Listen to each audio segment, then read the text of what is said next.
Assalamu alaikum wa rahmatullahi wa barakatuhu. Welcome everyone. This is Radio Ramadan and this is the Change Now show. My name is Dr. Batool Hussein Wali. I am a medical doctor by profession.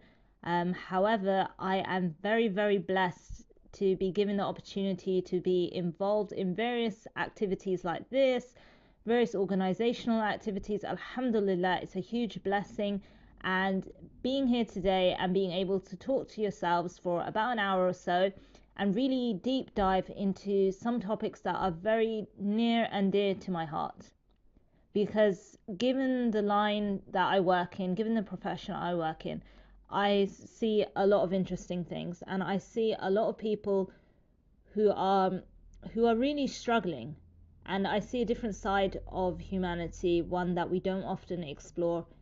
And there is a lot of pain out there, and there is a lot of loneliness, and there is a lot of isolation, and there are a lot of people who are really struggling, sisters. You know, we are sold a certain version of life on social media. We are taught what life looks like, what success looks like, what all of these things look like, and actually when you're in the thick of it, it doesn't look anything like that, subhanallah. And then so when we are in the thick of it and life doesn't look the way that we think it's supposed to look like, it can be really, really stressful. It can be stressful. It can, I would almost say, it can be traumatizing when you're really in the thick of it. And so those are the topics that I want to speak about over the next few weeks, inshallah, this Ramadan, because identifying the problem and really being able to sit down, and that's what I hope we do over the next couple of weeks, is that you grab a cup of tea, we sit down, and we really talk about the things that matter on almost like a one-to-one level. Because that's what I want. I want us to really touch the heart of the matter. And that's what is important to me. And I hope that in doing so, it's beneficial to yourselves as well. Today, what I wanted to talk about is burdens, essentially. I wanted to talk about the things that we carry and that we struggle with. And in particular, the things that we're doing that is creating sort of a negative spiral in our life. In the Quran, Allah subhanahu wa ta'ala says, and whatever strikes you of disaster, it is for what your hands have earned, but He pardons much. And sometimes when people read verses of these natures, it can feel like a real massive put down. You know, you might be in a life situation that's not great, and you feel like Allah subhanahu wa ta'ala is putting it all on me. But it's the other way around, sisters. We need to look at it from a different perspective. Allah subhanahu wa ta'ala is teaching us about accountability, and also the fact that we can have a bit more control over our own situation. So in this verse, Allah is saying, whatever comes to you of disaster, these terrible things that might happen to you, in particular speaking about the hereafter, it's what your hands have earned. Like, you have actively done something that might have got you in that situation. That's not a negative statement, sisters. Do you know what a negative statement is? It's helplessness. When you speak to someone who's really, really depressed, really not in a good headspace, one of the things that you'll hear, and you probably know it in your own self as well, when you're really, really low, there's a feeling that washes over you, and it's this feeling of, I can't fix this. I'm in out of my depths. This is too much. I can't do this. I am so overwhelmed right now. I don't know why all of this is happening to me. It's this idea of somehow I'm completely out of control. Whereas Allah subhanahu wa ta'ala is telling us that actually life isn't 100% like that. You have more control over what's happening than you think. You know, if terrible things are happening, if in the hereafter, may Allah protect us from this, but if a terrible thing was to happen in the hereafter, we're the ones who put that forward. It's our own hands. And I think, sisters, it's interesting when we look around, like if you look at society today, oh my gosh, it's a bit of a mess, to be honest. It's a bit of a mess. You know, things are not great. I think if you speak to the average Muslim person, they'll tell you that actually morality has looked better, let's put it that way. And the tricky bit is, it's us who have caused that. We didn't wake up one day to a world that was terrible, and a world where there was lying and cheating and immodesty and all of these terrible things that we don't like. It didn't happen overnight. It's us. It's us. I hate saying that, because myself included. May Allah protect us and give us the strength to do good, but it's us. Either we're actively contributing to it, or we've turned a blind eye towards so many bad things. We're not correcting people in our lives. We're not correcting our own selves. This is a really tricky thing. I don't want anyone to think that I'm speaking down on anyone, because at the end of the day, I was born and raised in the West, and there are a lot of good things about living here, and there's a lot of good you can do, and a lot of good you can do for people.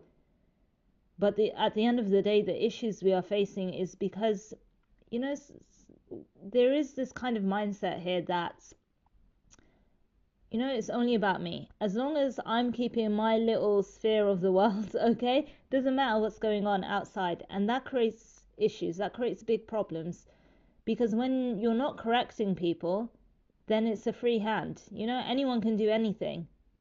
I'll give you an example. Think about like petty shoplifting. People just shoplifting the slightest thing. Even nowadays, the police don't even come. Like, supermarkets don't even call the police anymore for petty shoplifting, because there's no point. The police aren't going to do anything. It's just a whole load of hassle. But back in the day, these things were less so, because everyone kind of policed each other. You'd go to a supermarket, and if you saw someone pick something up, you might well say something to them. If there was trouble out on the streets, on the roads, people being loud, people being rowdy, all the neighbors would come out and say, what are you doing? Go home, essentially. Subhanallah, things have changed. The dynamic of society has changed. We haven't just been plonked into a world that we think is terrible. And that's important to know, because that means if we manage to change it by being a bit switched off, a bit laid back, that means we can change it the other way as well. We can make the world a better place. We have more control over the situation than we think. And again, on that note, I just want to talk about this idea of, like, my hands are tied. I can't do anything.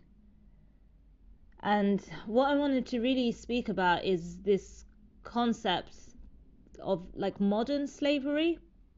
There is, subhanallah, sadly, like, still human trafficking and this kind of slavery happening.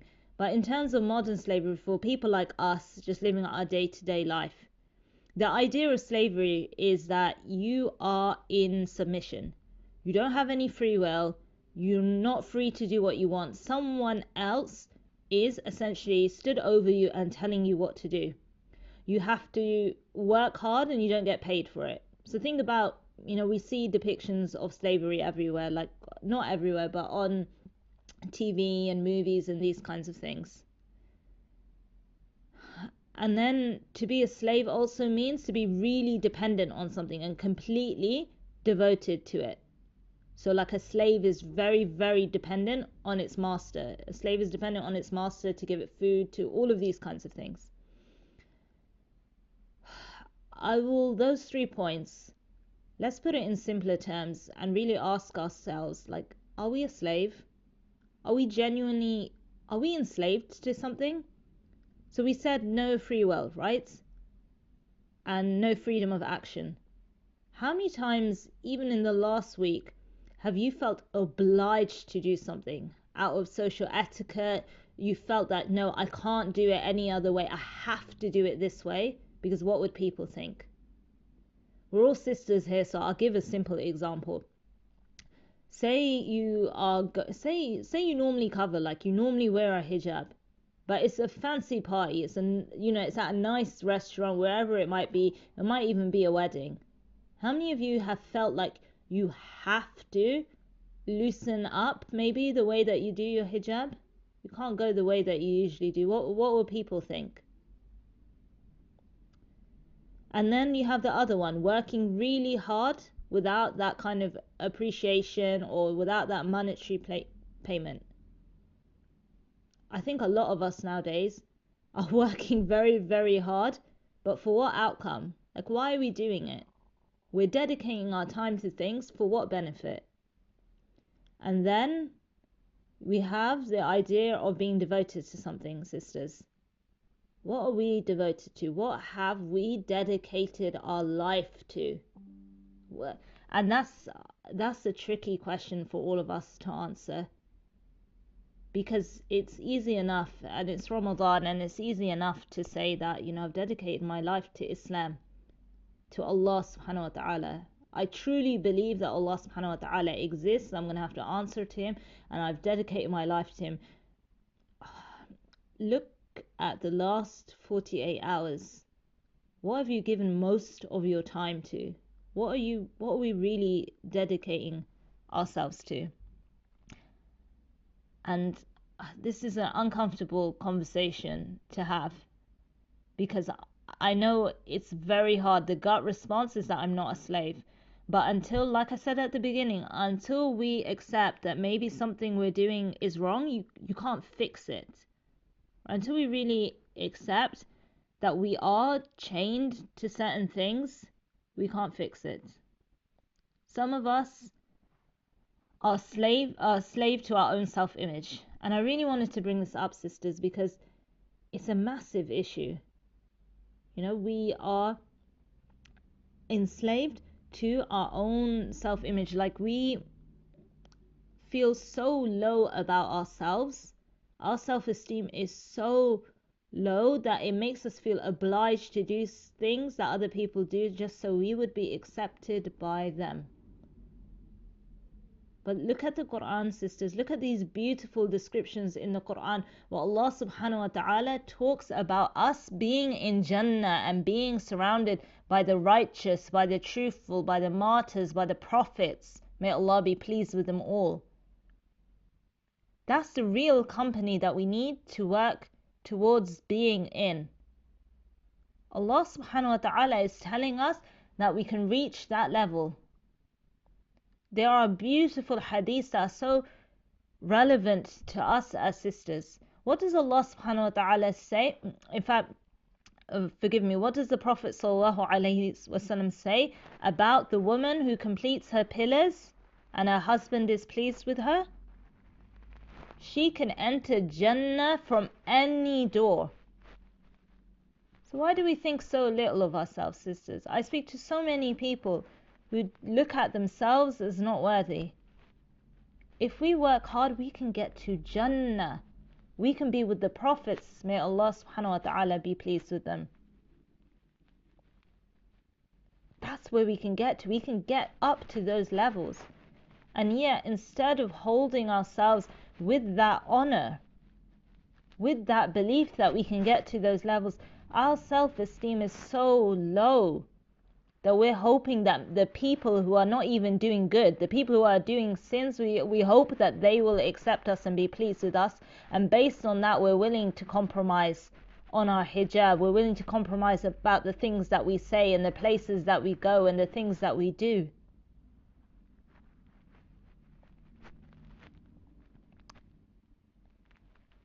And it's just very self-destructive, because we're thinking about other people's opinions instead of Allah subhanahu wa ta'ala. And really there's an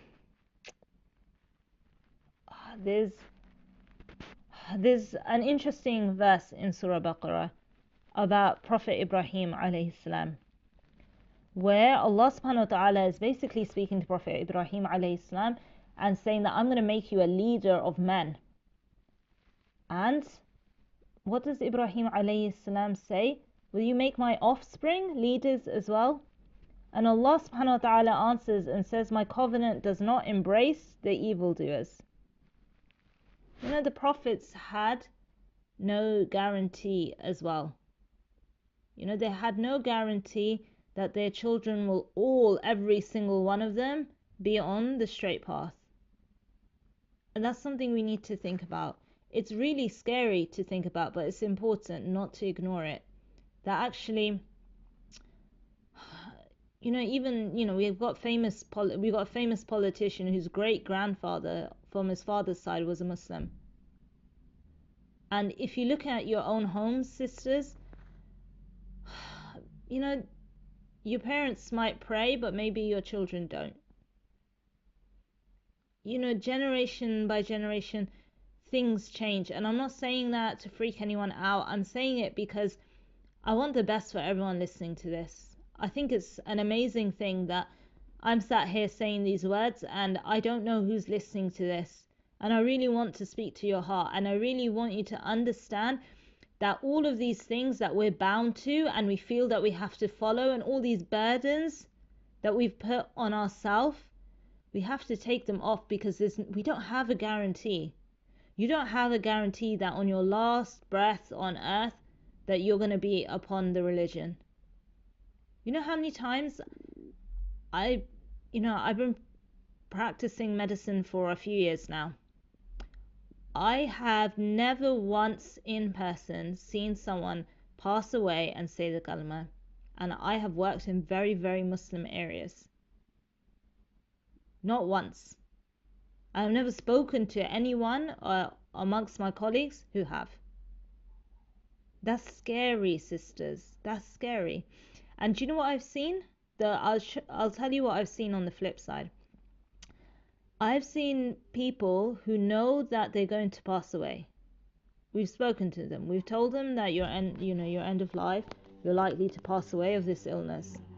And then I've seen their families come and visit, and subhanallah, they talk about, they'll talk about they'll talk about the patient's grandchildren, or they'll talk about their house, or they'll talk about all of these things to do with the dunya. That is so scary, sisters, that there's no guarantee, and there's no guarantee that the people around you are going to help you stay on sort of the straight and narrow, in a sense. And there's no guarantee of any of these things. So the key is, we have to lift those chains during our lifetime and get ourselves right back on the correct path. And Ramadan is a beautiful time to do that. To be able to say, actually, I need to redirect myself. I've been focusing on all of the wrong things, and I've been going in a direction that I'm not happy with. I know where I want to end up. I know that I want Allah subhanahu wa ta'ala to be pleased with me. I want Allah subhanahu wa ta'ala to be pleased with me. Sisters, read the things in Juz Amma. Read the surahs in Juz Amma. What Allah subhanahu wa ta'ala speaks about how He is pleased with His servant, and know that that could be you. Hold yourself with the same honor that Allah subhanahu wa ta'ala may hold you at. He gave you Islam. Don't sell that to follow what the people want, because there's no guarantee. There's no guarantee that you're going to, your life will be upon Islam all the way. So what do you have to do? It's a bit like medicine, to be honest. You have to get rid of your risk factors. When you go to the doctor and they say that, okay, all the people in your family have had heart attacks and these things, so you're at high risk. So what do you have to do? You have to eat well, you have to exercise, you have to do all of these things to reduce your risk. It's the same way with your spirituality, sisters. You need to get rid of all the other things that you might be focusing on. You need to put them in their proper place and focus on your Islam. Okay. I think what we should go to from there, because we've sort of discussed a little bit about how we need to recenter our lives essentially this Ramadan, and get rid of all these other burdens and these chains of peer pressure and what will other people think, and get rid of those from ourselves, and get rid of it societally as well. Because the broader aspect of what will other people think is sort of things like racism and sexism. These are all chains that we put on other people. We suppress other people for no reason other than their gender or their race or even the caste system. This idea that for no reason, someone's just happens to be born into a family, and we are belittling them and putting them down based on their blood, based on their caste. That's wrong. The same way that we shouldn't succumb to peer pressure, we shouldn't put that on other people. Look at the Prophet sallallahu alaihi wasallam. What nationality was he? He was an Arab, right? And then what did the Prophet sallallahu alaihi wasallam say in the last sermon, bearing in mind that the Prophet himself is an Arab?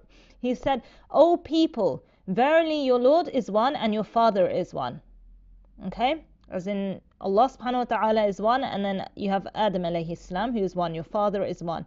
And then he says that there's no superiority of an Arab over a non-Arab, or of a non-Arab over an Arab, or a red man over a black man, or a black man over a red man, except in terms of taqwa. And then he asked, have I conveyed the message? What do we learn from that? We learn that the Arabs who had the Prophet amongst them, they are not in higher status than another person. So why do we create these fake things to make our status higher than other people? All of these castes and all of, this focusing on racism and all of this to make ourselves feel better. This kind of mentality, sisters, this is what the Jews had. They thought at the time of the Prophet sallallahu alaihi wasallam that, we're never going to go to hell because, we're Jews, essentially. That's what they've thought. And so we need to rid ourselves of this kind of mentality, because it's kind of like a two-edged sword, sisters, if that makes sense. We put this peer pressure on ourselves. We worry about things. We worry about what other people are going to say. But then we also perpetuate the problem. We kind of encourage the problem by also putting all these standards on other people. Oh, look at what she was wearing. Oh, look at what he was doing. Oh, her skin is like this color and she doesn't look too great. Like that outfit doesn't go with her skin tone. Not even the tone, just the color. We talk about, for our older sisters here, we talk about caste system. Oh, I would never marry my daughter or my son to someone of that caste. Why? If the Prophet ﷺ said there's no superiority of an Arab over a non-Arab, think about it. The Arabs had the Nabi with them. The Prophet ﷺ was alive, and he still said the Arabs don't have superiority over the non-Arabs. And who are we? Why are we perpetuating these systems that are not good for us, sisters? There is so much, I have to be honest, there is so much difficulty in life. Why are we creating it for ourselves? Why are we creating it for ourselves? Honestly, we need to let go of these things. We need to let go of these things and remember what Allah subhanahu wa ta'ala said.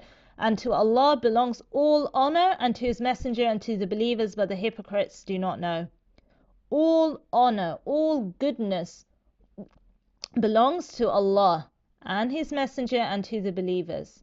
This is where our true value is. This is the purpose of life. This is what we should be aiming for. This taqwa, this piety, recentering our lives so we're focusing on Allah subhanahu wa ta'ala, so that we can actually breathe easy, so we're not constantly thinking about people, so that we can relax. Because I've seen too many people so caught up in this tension of what will other people say. Think about what Allah subhanahu wa ta'ala will say. Inshallah, we're going to a break now, and I'll see you. Assalamu alaikum wa rahmatullahi wa barakatuhu. Welcome back, everyone. It's the Change Now show. My name is Dr.Batool Wali. Before the break, we really got into it, and we were really discussing all the burdens that people put on themselves, and then all the burdens that we actually end up putting on everyone else. Because when we're thinking about, oh, what is she wearing? Is she wearing the latest brand? When we're looking at different cultures and thinking, a certain way about them, all of these things, it's us encouraging that kind of society. And we said at the beginning that, we have the strength to change the world by Allah's will. When you look in the Quran, Allah subhanahu wa ta'ala talks about the rise and the fall of nations, how things change, the nature of the world, how things go up and down, how that which is good overcomes that which is evil. You see in really basic stories of, David and Goliath, you see in that, you see it's in the stories of the children of Israel. If you look in the Quran, there are many, many examples of this, that actually things can change and the system of the world can change. Because really, there's so much doom and gloom out there, and there's so much doom and gloom in our own lives, and we shouldn't become helpless. Because at the end of the day, Allah subhanahu wa ta'ala says, يا أيها الذين آمنوا اتقوا الله حق تقاته ولا تموتن إلا وأنتم مسلمون. O you have believed, fear Allah as He should be feared, and do not die except as Muslims. We shouldn't allow the fear and being worried about all of these things overwhelm our hearts. Sometimes we're so worried and so anxious about what if this happens, what if that happens, whereas really what matters at the end of the day is what Allah subhanahu wa ta'ala wants from us. It's not easy. It's not one day you wake up and you're able to just do that. It's a reminder, really, that we should try. When we're getting overwhelmed, we should ask ourselves, are the decisions I'm making in line with what Allah subhanahu wa ta'ala wants from me, or have I overstepped? And if I've overstepped, how can I get back on track? And if what I'm doing is okay, then it's okay. And I'm going to trust in Allah subhanahu wa ta'ala that it's all going to work out okay. I think the tricky thing is that we kind of live in a society where we have all the things that we want. For most of us, we have a roof over our heads. We have some level of money. Most of us have some degree of education. We have children, most of us do. For the most part, we have the things that we want. But it's Allah subhanahu wa ta'ala is looking at what do we really desire. Whoever desires the reward of this world, then let them know that with Allah are the rewards of this world and the hereafter. And Allah is all hearing, all seeing. Surah Nisa. What can we learn from this, sisters? That if you want both, and I think most of us do, if not all of us, we want to live a comfortable life, and there's nothing wrong with that. But with Allah subhanahu wa ta'ala is both. You can have the rewards of this life, so you can have a good life here, and you can have the hereafter. It's about wanting it. I'm so pleased that it's Ramadan, because it gives us an opportunity to really question, what do I want?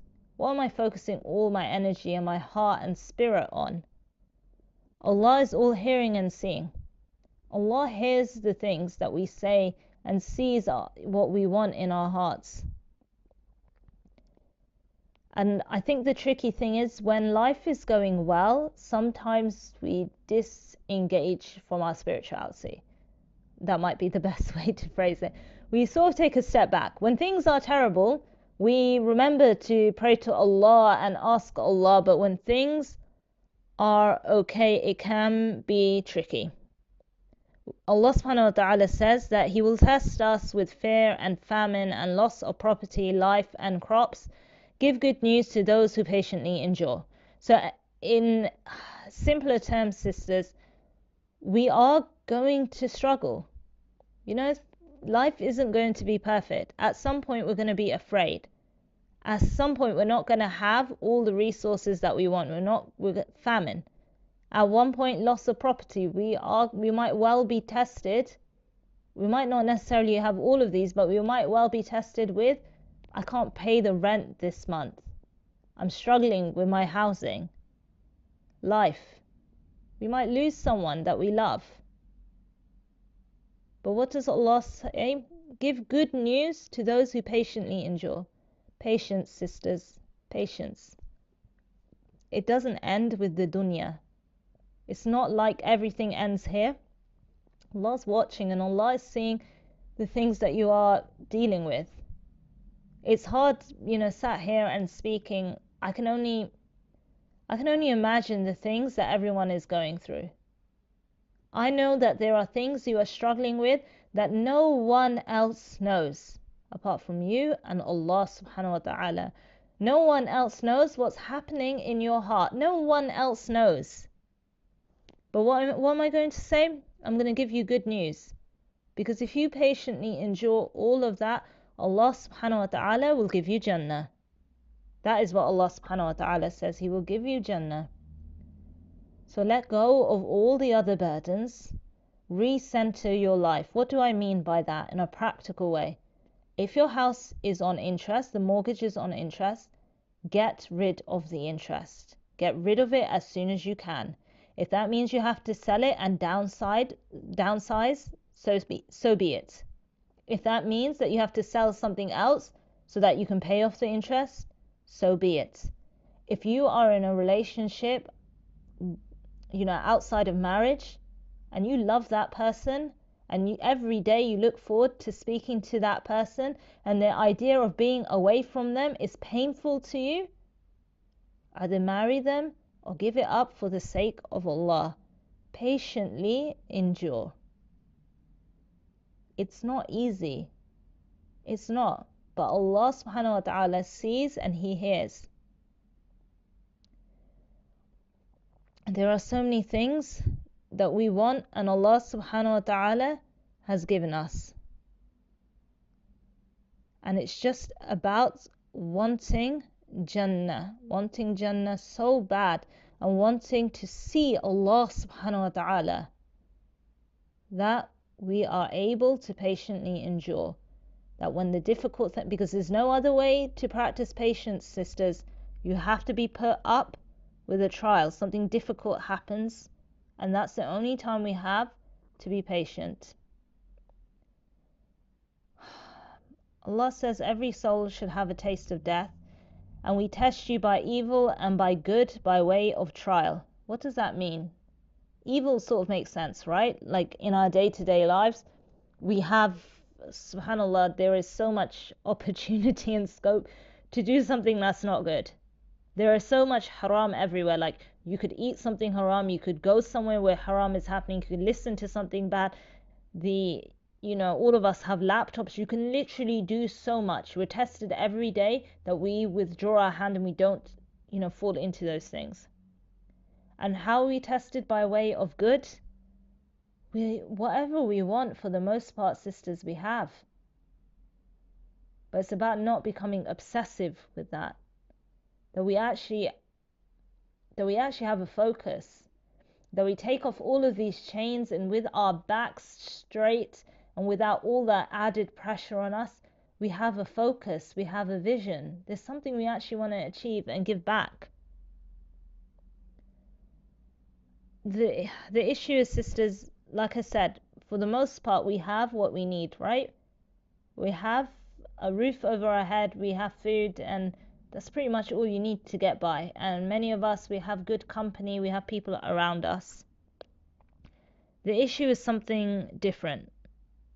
Subhanallah, like I said, we're very well, as a Muslim community, especially the Indo-Pak community, we're very well settled here in the UK. Our children are getting an education, we have enough money to get by. The issue comes, and the crisis, really, the overwhelming problem in the Muslim community today is a crisis of faith. It's a crisis of faith. There's a lack of education of our children. Like I said, we started this talk talking about all the burdens we're putting on ourselves. We spend ages planning events because what will they say? We spend ages picking out clothes because what will they say? We spend ages and ages making our houses look pristine because what will they say? And then we forget. All of a sudden, we look and our children are no longer 2, 3, 4, 8 years old. They're suddenly 16, 17, 19, 25 years old, and we didn't teach them anything about the religion. We owe it to our children. Islam is the biggest gift that we were given. We were born into families who are Muslim. Or, blessed are those who reverted to Islam, who found Islam, and Allah subhanahu wa ta'ala forgave all of their past sins and they came into the religion. We are so blessed to have this gift, and we give our children every other gift. We'll give them an education, we'll give them a degree, we'll give them all of this stuff, but for some reason, the biggest gift, the gift that is going to make them find meaning and joy in life, we forget to give them. How can that be? And that's why it's so important to really reorientate ourselves this Ramadan. I really want everyone to sit down and think, what is, not even a complicated exercise, just think, what is taking up most of my brain space? What am I always thinking about? What's always playing on my mind? Is it a particular relationship I have with someone that's getting me really stressed? Is it work? Is it my finances? Is it my children? What is it that, sisters, that's really playing on your mind? How can you fix that, so that you have more space to think about the bigger things? And really, that's what I think we should deep dive into it more, because it's hard, because the initial reaction is always, especially when you talk about taghut and like false gods, the initial reaction is always like, well, I don't have a statue in my home, you know? But the issue is, when our mindset isn't right, then we might put things at a position that is only befitting of Allah subhanahu wa ta'ala. May Allah subhanahu wa ta'ala protect us all from doing this. So maybe they're not strictly a taghut per se, like a false god, but we've given things so much position that they're, we've lifted them above the value of Allah subhanahu wa ta'ala. I'll give you an example. Money is a really easy one. It's difficult because we have social media, we have these things, and everyone around us might be spending money they don't have, and we see that, and we see like people with lavish lifestyles, like crazy expensive lifestyles, and it does something in our heart, and shaitan whispers to us, and all of a sudden, step by step, we are crossing all limits to gain money. Whether that be interest, we've got some savings account that puts in a little bit more every month in interest. We might have, lost all sort of common sense and taken young children and put them to work at like service industry jobs, stood at tills, selling alcohol in supermarkets, completely desensitizing them to the world around them and what is okay and what isn't. And rather than teaching them about barakah in money, we're just teaching them how to count money in like pivotal years of their development. We might have TikToks and things like this where everything is monetized, and suddenly, you start off normal, just doing normal TikToks, talking about normal things, and then all of a sudden you're trying to talk about the most outrageous things just so you can monetize it. And then step by step, you are maybe dressing up a little bit more, doing your makeup a bit nicer for these TikToks. Step by step, where do you end up? You are, someone passes away and there's a massive fight over who gets the property, even though Allah subhanahu wa ta'ala has already determined how the inheritance should be divided. And we genuinely think that when we have all this money, that's it, like all our dreams are answered. But sisters, it's not like that. Allah subhanahu wa ta'ala has set certain limits that are good for us, and we have to live inside those limits. When we start living outside those limits, then what happens is we are suddenly saying the rules of Allah are down here and the value of money in my life is up here. Do you know the true nature of money? If you look at Surah Qasas, I believe, and you look at the story of Qarun, it's a few verses, have a look at it. He had great wealth, Qarun did. So much that his keys, not even the wealth, the keys were heavy to carry. And all the people were very envious. The people were envious of how much wealth he has. And do you know what happened at the end? The earth swallowed him. Money can't save you. Money is not success. Rizq is something that Allah subhanahu wa ta'ala will give you regardless. You can't put that up on the pedestal. If the only thing you're working towards in your life is money, then you're not working towards anything. And when money is sat in your bank account, it has no value in a sense. I'm not saying to not work hard. I'm not saying not to get money, but you need to have a purpose for that money. Otherwise, it's just a number in a bank account and you're just accumulating it. You know, if you've got £10 in your bank account and you manage to, not even 10, say you got £10,000 and it sits there all day, fine. If you have £10,000 and you manage to feed someone who's hungry for £10, that money suddenly has more value. The value of money is what you're able to do with it for the people around you and for yourself and to establish your family. Okay, let's think of another example of things that we end up kind of putting on a pedestal unnecessarily. So we talked about money, this idea that if you use it and you cross all limits, you're putting it on a high value. Okay, do you know what? We're all sisters here. Let's have a chat. Beauty. How many of us, without meaning to, put beauty above the commands of Allah? We don't deep it at the time. But, I'll give you an example, okay. Let's say for marriage, for example. How many times in our, Indo-Pak cultures do we encourage young girls not to cover? We say, although Allah subhanahu wa ta'ala said in the Quran that when you hit puberty, this is how you should cover, and the scholars have gone into detail of what it means and how you should be doing it. So you wear your normal clothes and then you wear an outer covering, even though that's all within the religion, right?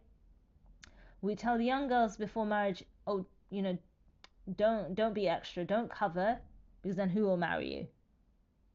In that moment, what are we saying? That beauty has got more weight and more power than the will of Allah subhanahu wa ta'ala? Take that chain off of you. This constant chain that beauty is going to push you forward. I'll give you another example. Again, it's a bit of an uncomfortable one, but we're all sisters here, and if we don't chat about these things amongst ourselves and are honest about the difficulties that we face, then we won't be able to improve. I want you to think about work specifically. How many of us are kind of just putting a little bit on just so that I look bright-faced and ready for work? I don't want people saying that, I look sickly, for example. Like, I want to look the part for work. Why do you want to look? Firstly, I argue that notion entirely. Your face as it is, beautiful, perfect. You don't need to do anything to look the part. But let's run with it. Say you need to put the makeup on to look the part for a job which gives you money. What are you really saying there? Like, you're willing to beautify yourself so that at the end of the day, what will happen? Like, it's a very uncomfortable way to look at it. But when you break it down, that is what we're doing.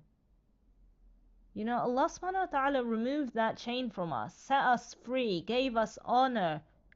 Allah subhanahu wa ta'ala, when you look at Sharia, like Sharia law, for example, one of the key parts is the honor of life. The Sharia came to protect life. Allah subhanahu wa ta'ala gave us this inherent value. Allah subhanahu wa ta'ala allowed us within the deen to inherit at a time when there was no inheritance for women. Allah subhanahu wa ta'ala gave us a voice, allowed us to have opinions at a time when what was happening, people were burying their daughters alive. And instead of rejoicing and instead of being happy and grateful to Allah for all that He's given us, are we falling backwards? Are we putting it back round our necks, these chains back round our necks? It's a chain, isn't it? We feel obliged to go to these salons. We feel obliged to get, laser treatment with random women looking at our aura. We feel obliged to do all of these things. And we do feel obliged, sister to sister. Let's be honest, how many of us wake up and put on a full face of makeup, full glam, just to put around the house? I don't think, I would be surprised if there's even one sister here who does that. For the most part, it's done when we go outside. Who are we doing it for? Allah subhanahu wa ta'ala freed us from that pressure of having to look beautiful and having to have that kind of, oh God, man, it's not nice to say, but that market appeal essentially in order to have value. Allah said, no, you have value as you are. And we took that chain and we wrapped it back round our necks.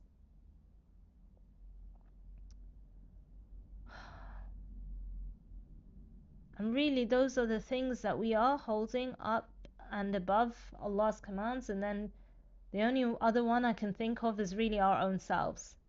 We suddenly think that our opinion, what we think is, it's more appropriate, it's better, we'll do this when we want to, and we'll do that when we want to, and this kind of mindset, it's not good. It will hold you back, and the reason it will hold you back is because shaitan is constantly whispering in our ears and telling us these things and making us think that, I'm not quite ready for this, I won't quite be doing that, I think, I feel like this.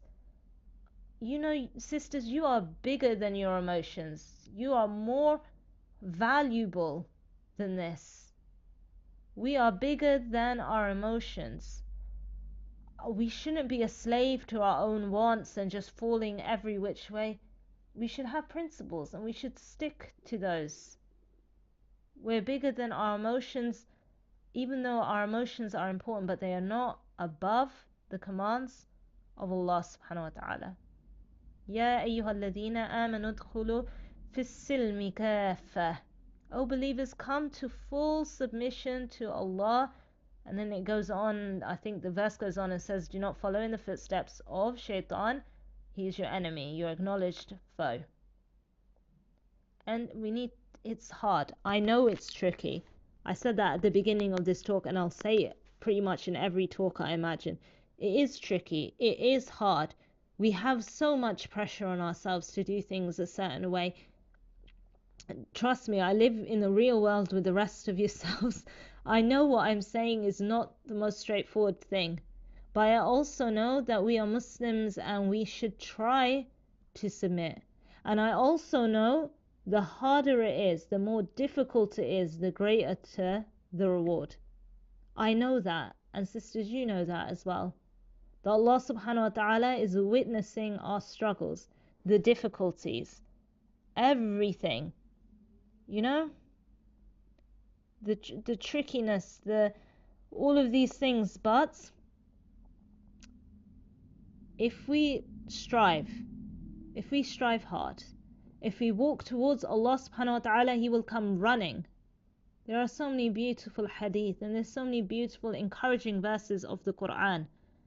Just a little bit of effort.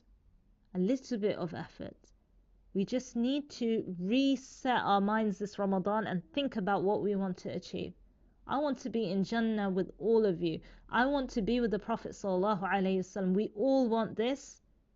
We just need to reset our minds and focus on the things that are important and not put anything above and beyond the commands of Allah subhanahu wa ta'ala. Allah give us the ability to achieve this. Ameen. Jazakallah khair for listening, everyone. Inshallah, next week at the same time, and I look forward to speaking to everyone then. Assalamu alaikum.